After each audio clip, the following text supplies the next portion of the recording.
Nearly 10 years ago, when I was here interviewing to become your settled minister, I asked many of you what you thought the most important social justice issue was for us to work on as a congregation.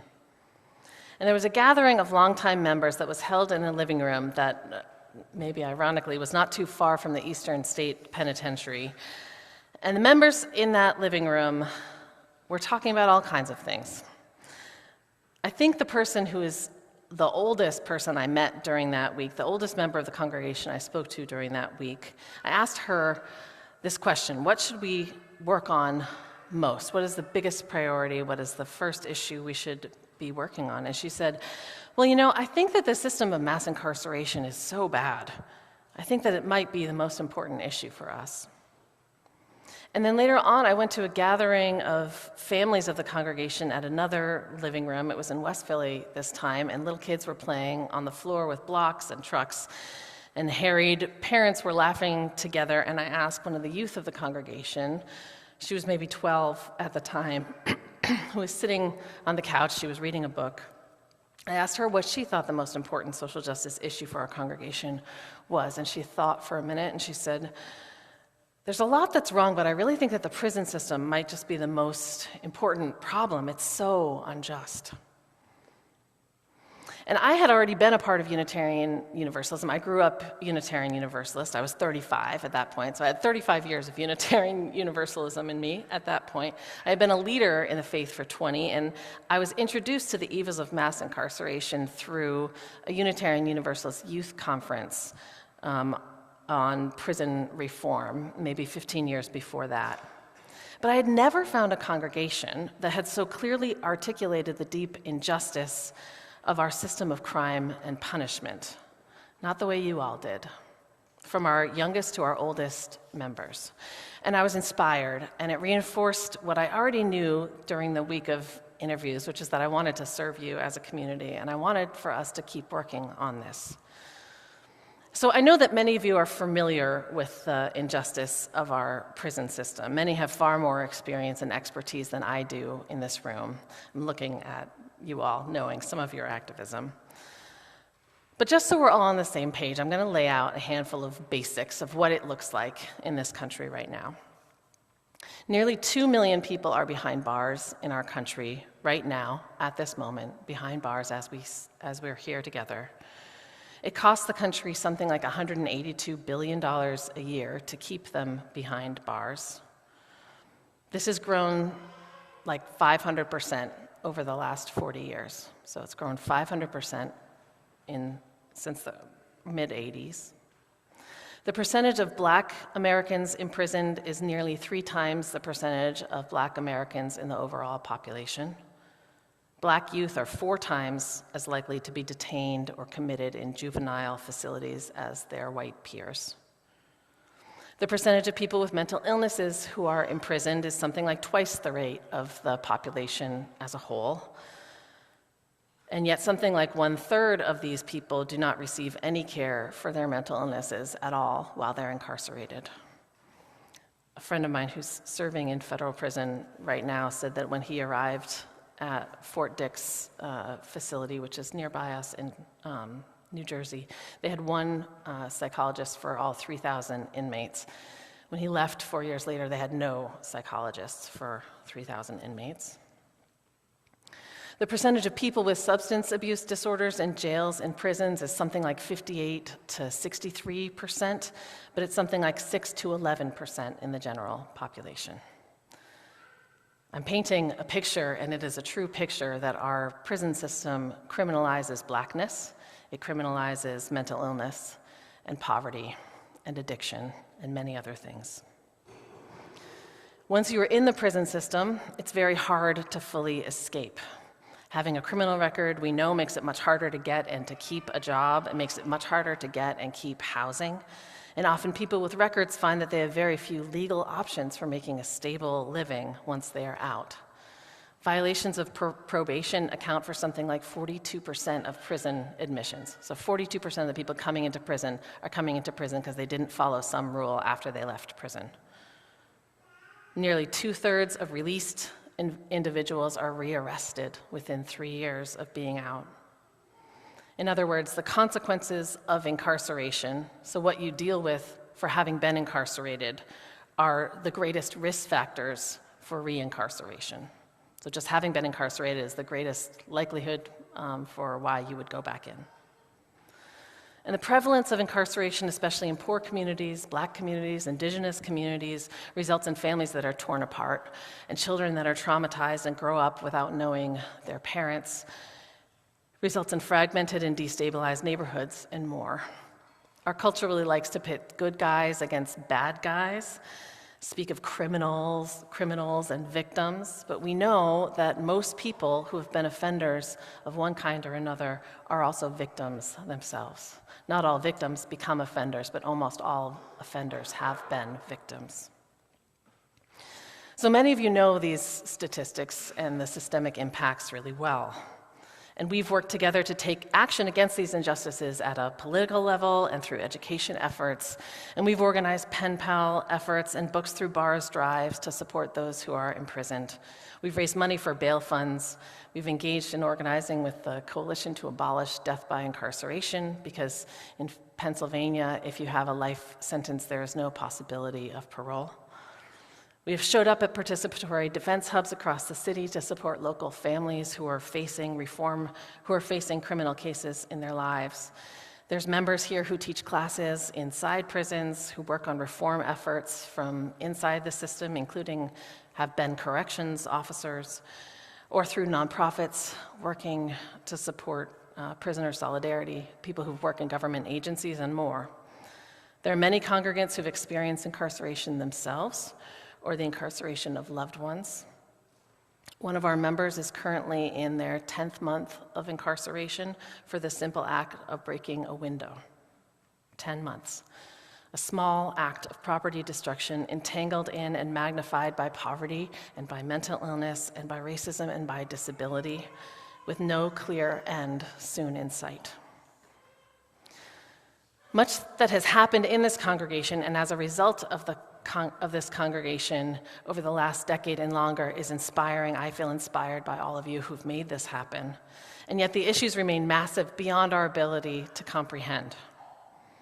But what we haven't done, at least in my time here, is explore our theology around mass incarceration, around punishment and retribution and restoration and justice, around what it would mean to claim ourselves to be prison abolitionists. And so what is our theology? This congregation arose from the Unitarian side of our Unitarian Universalist tradition, and we proudly claim a history of abolitionist leadership here during the time of chattel slavery. Our first minister here, Reverend Dr. William Henry Furness, was known as a fiery abolitionist. It's one of the things that we're most proud of, those of us who've been here for a long time. He preached regularly about the need to end slavery to this congregation that was mostly well-to-do white Ivy League types in the mid-1800s. This arose from his Unitarian belief that all people hold a spark of the divine within them, that all people have inherent worth and dignity is how we often talk about that now, and that therefore injustice and oppression that's based on identity or circumstance of birth is deeply religiously wrong. Can I get an amen?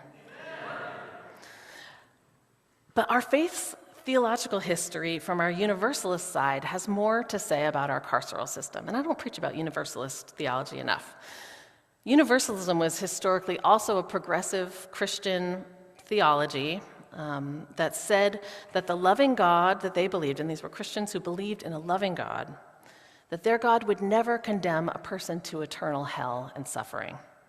They believed in universal salvation. That's where that name comes from, Universalist, universal salvation, that all people were held in God's transformative love and would find heaven after this life ended. Our Universalist ancestors didn't believe in the hell of the afterlife that nearly all other Christian religious communities believed in at the time.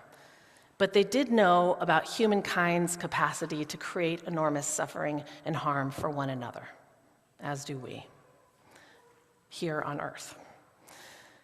And so in this vein, Universalist minister and editor of the mid-19th century newspaper, The Prisoner's Friend, Reverend Charles Spear, called for the eradication of what he called hells above ground, prisons and capital punishment and slavery. Hells above ground. We didn't believe in the hells below ground, and so he called for us to eradicate the hells above ground as well. As Reverend Jason Leiden shared in his 2024 Men's Lectures about prison abolition, Speer, quote, felt called to engage in efforts to relieve humans from suffering in this life, believing that suffering and punishment didn't glorify God's vision. And so if punishment wasn't part of God's plan after death, why would it be sanctified during our lives? Our theology now is much more diverse than it was in either our Christian Unitarian or our Christian Universalist history, but we still hold on to many of these key beliefs with maybe some new language. We believe in the inherent worth and dignity of every person, and therefore no one is better than any other person. No small group is a chosen group, while another group can be a condemned group. We believe that no one should be defined by their worst mistake, and that no one should face oppression just from being born who they are. And though we have wildly diverse beliefs on the holy and what we call it, if we call it anything at all, some of us claim a belief in a relationship that we would call God, some of us finding most meaning outside of relationships or language that has to do with God. What we know is that each of us believe in the transformative power of love. Yeah, thanks, Lincoln. Who believes in the transformative power of love here? Yes! Our new language around our shared values places love at the very center of what this faith is all about. And so in his lecture on the prisoner's friend, Reverend Leiden shares this. He says, the first century Stoic philosopher Seneca the Younger, anyone a big fan of first century philosophy? Yeah, some of you all are. In his text on anger, he writes, retribution, an inhuman word, and what's more, accepted as right. It's an inhuman word, but it's accepted as right. It's not very different from wrongdoing, except in the order of events. He who pays back pain with pain is doing wrong, but he who pays, it is only he, this is first century language has now been translated into English. Let me try again. He who pays back pain with pain is doing wrong, according to this framework. It is only that he is more readily excused for it. So to punish someone for doing wrong in the first place is okay, but the kind of punishment, if we did it in the first place, would not have been okay. And Jason Leiden says that this definition of retribution is also an appropriate definition for punishment. Both are painful, both are wrong. It's just the order that matters in most of our culture. In other words, Reverend Leiden writes, at its core, punishment is essentially the intentional causing of suffering upon another person as a form of retaliation for action which we have determined to be wrong. Punishment is intentionally causing suffering to another person. And I said that again because I think that we're so used to our current system that we rarely think about the ideas that are at its foundation. At its core, punishment is intentional causing of suffering against one another. I've been Unitarian Universalist now for 44 years, and when I think about the most clear centers of our theology and value system, I cannot find anywhere within our values, anywhere within our theology, that says it's right to intentionally cause suffering to another. Reverend Leiden continues that punishment is the intentional causing of suffering on another as a form of retaliation for an action that's been determined wrong. The wrongness of that action is defined by those inflicting the punishment, and whether they use biblical text or state law or some other set of rules. Because this theology, this God as punisher, and punishment is how we figure out how to be good people in this world, this theology undergirds so much of who we have been as a culture in the United States. People once thought, and many still do, that the threat of punishment is the only way to make sure that people act in good ways, right? That the religious framework was that God punishes us for our sins with eternal damnation. Sometimes God punishes us because bad things don't happen to good people. You'll get good things in your life if you do good. The idea was that this punishing God that we were supposed to be afraid of was motivation for us to not sin in the first place, to act good. But also, I think that it was a motivation to try to make other people subscribe to a kind of hellfire theology. My most cynical self thinks that it was a manipulative tactic to make sure that people would be loyal to the church, because otherwise they would be afraid for their eternal souls. It happens, this same theology or philosophy has undergirded the way that parents have parented in this country for a long time. That we believe that children will not behave unless they are punished. So children receive beatings, or children go to bed without dinner, or children are yelled at to stay in line. And we also believe that people who have committed crimes should be put in jail to be punished. They should be removed from their loved ones, taken away from any opportunity to contribute in a meaningful way to society, and dehumanized and treated poorly. And what's funny to me, well, it's not funny, what's funny, haha, gallows humor, is that we have very clearly rejected those first two theologies or philosophies of punishment, right? We've claimed that our God is a loving God, if we believe in God at all, who would never condemn someone to eternal suffering of hell, that a relationship with the sacred is a beautiful thing, is an embodied thing. It's not a relationship of fear and obedience. If we believe in God or use that kind of language, we believe it's a God who shows up with us when we're suffering rather than causes us suffering. That it's a God who would co-create with us, who cares about us, especially those of us who are facing oppression. That holiness is in nature and beauty and wisdom from the world's traditions, and the spark of divine is in each of us. And that most of all, holiness is in that transformative power of love, which we experience from one another, that we give to each other, and that some people would claim is also from God. Not that God lives as a punishing ruler over us, forcing us to be afraid for our eternal salvation if we step a toe out of line. And so whether we have theist or humanist theologies in this congregation, in this faith tradition, we reject punishment and fear as characteristics of that which is most meaningful, right? And with kids, how many of us believe that punishing children is the way to help people become good people? None of us, right? We follow the advice of psychologists and children development specialists who are clear that punishing people isn't effective at changing behavior, and it also can create traumatic wounds that children will hold for the rest of their lives. Many of us here hold those wounds from our own childhoods. To help children become better people, we believe that we should respect them, that we should encourage them to unfold their souls and come to know the capacity for beauty and love within them. That we can show them love and help them learn healthy ways of expressing and managing their emotions, and help them learn positive values and empathy, help them learn how to help each other. And when we can, we will follow their leadership, which is often so much more morally bold than our own when we're older. I think that we've rejected it theologically with our beliefs around God, or however we define holiness. We've rejected it in our child rearing. It's time for us to reject the third version of it, which is our carceral system.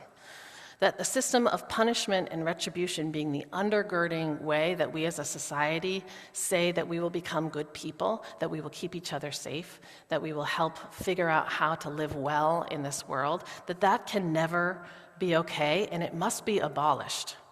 Not that it's a broken system that needs reform, because a broken system indicates that we should fix it, right? And we should fix it so that it works a little bit better, but still is about punishment and retribution. That's why I think we as Unitarian Universalists are beginning to increasingly claim the idea of prison abolition as our philosophy, not just prison reform.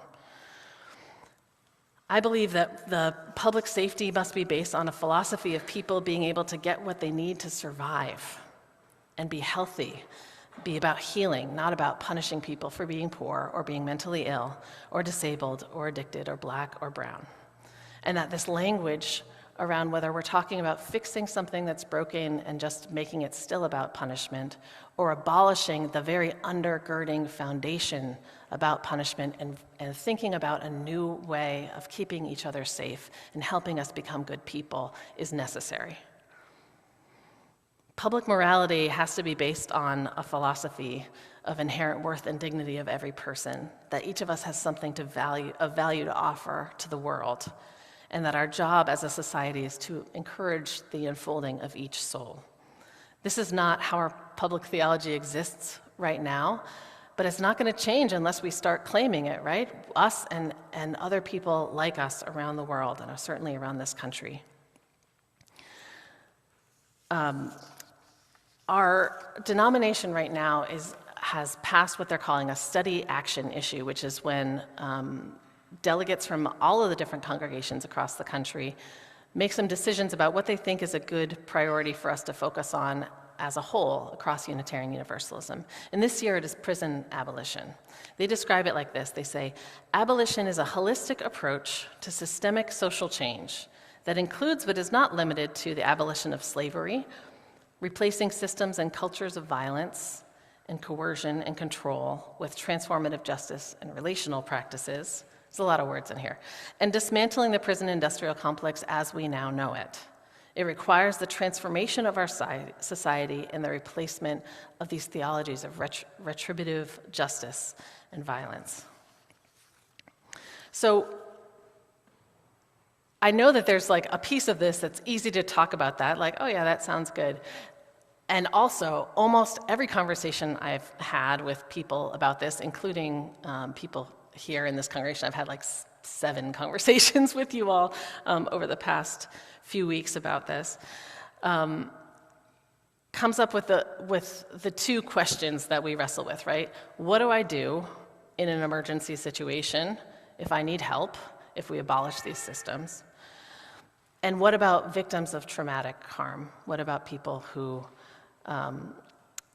for those of us in this congregation, in this world, who have been victims of horrific crimes, how do we reconcile that with the person who has harmed us?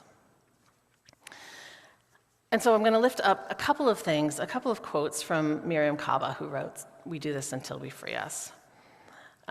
She says, "Some people may ask, does this mean I can never call the cops if my life is in serious danger?"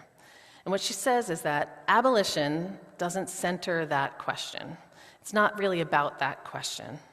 Instead, abolition challenges us to ask, why do we have no other well-resourced options? So not just what do I do if I have to call the cops if my life is in serious danger, but why is there no option other than that? And how can we build other options to help solve those kinds of serious crises in more holistic ways? She also, she speaks about the consequences of harm, and what we're talking about in prison abolition, in this movement, is not that there should be no consequences, she says. She says that it means real consequences. It means consequences that really matter. It means transforming the conditions that exist in the first place for any of this stuff to actually have, any of these horrific crimes to have happened in the first place. It means that it's really critical for us to think about the difference between punishment and consequences, because right now those are not the same thing, and often the kind of consequences, the kind of accountability that would actually change our relationship to harm, that would help us heal from harm, is not really part of our carceral system at all. One of my mentors, who is a victim of really horrific childhood abuse, and is a staunch Universalist, says that she can still believe in universal salvation for all people, but not feel theologically responsible for the person who harmed her. Not in terms of either the societal consequence that they will face, nor in terms of trying to pretend to be God's love to her. She says she can believe in it as an umbrella term, and in her prayers and meditations, she can take the person who harmed her and offer that person to be held in God's hands and still hold on to that central theology. I know that that kind of a way of dealing with someone who's harmed us has been helpful to many of us here. We can still believe in universal salvation for all people and not have to focus on the people who harmed us or feel personally responsible for loving them. Someone else can do that. The whole can hold those people. And so there are practical things that will undergird whatever new system comes into being. Lots of practical questions around whether people need to be separated from one another to keep further harm from happening. I want to just say clearly that prison abolition doesn't mean like we all go take sledgehammers to the walls of prisons right now and everything else in society is exactly the same. Because what's true is that the conditions for society creates the conditions for crime and then puts people who commit crimes in jail, holds individuals accountable. So we as a society, if we're thinking in a prison abolitionist way, we as a society need to be thinking about how to change the conditions that create crime in the first place. So abolition of prisons also means abolition of poverty. It means eradication of theologies of violence and punishment throughout our society.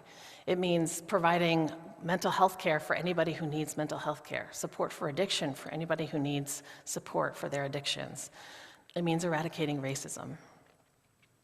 It's not a let's go make it happen today and not fix the rest of society kind of thing. It's pointing towards the goal that we want to travel towards on our horizon. So I want to share some final words from my colleague Michael Tino, who is the senior minister of the Church of the Larger Fellowship, that Dolly shared some letters from some of their members. And this is what he said in a sermon recently about abolition. He said, "Today I want to invite you, along with me, to imagine a society without prisons. And I don't want us to think about it as simply as a society exactly like what we live in now, but with no prisons. That's not what we're talking about. We understand that it wouldn't work to do it exactly that way. So instead, I want us to dream together about what our society would look like if we did not need prisons as they currently exist anymore." Miriam Kaba writes, "The prison industrial complex, abolition, is a vision of a restructured society. It's in a world where we have everything we need, where there's food and shelter and education and health and art and beauty and clean water and more things that are foundational to personal and community safety. Today," Michael says, "we are going to imagine together a society in which no person is disposable, in which no person is ever given up on, in which every person is a matter of their inherent worth and dignity, has everything what they need to survive, but also to thrive. Because it's not just food and shelter, it's also art and beauty. We need to create a world where everyone can thrive." Today, Michael says, we want to imagine our world that's transformed by people who insist on centering love in every action. My friends, there are no good guys and bad guys. There's not just offenders and victims. We have a world built on retribution and punishment when we as Unitarian Universalists have long ago rejected punishment as a way of ordering our world. I hope that you'll join me and others today after the service in beginning to imagine what this conversation could look like for our congregation, how we could continue to take action against the evils of mass incarceration in our world, but also change our perspective and begin to speak out more forcefully about how the foundation needs to crumble. May it be so, my friends, and amen.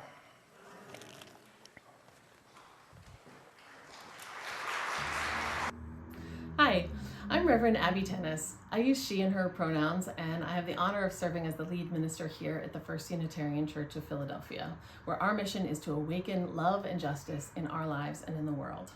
We're so glad that you watched this video, and we hope that the message connected with your soul. I also wanted to invite you to join us each week, either virtually for a live Zoom service at 11 a.m. Eastern, or in person here at 2125 Chestnut Street in Center City, Philadelphia. In these services, you'll hear messages like the one that you just heard, and you'll have a chance to greet one another and pray together, sing together, and even hold coffee hour after service, both virtually and in person, to get a chance to greet some new and old friends. You can always find a Zoom link to our services on our website, which is philauu.org. It's linked below, philauu.org.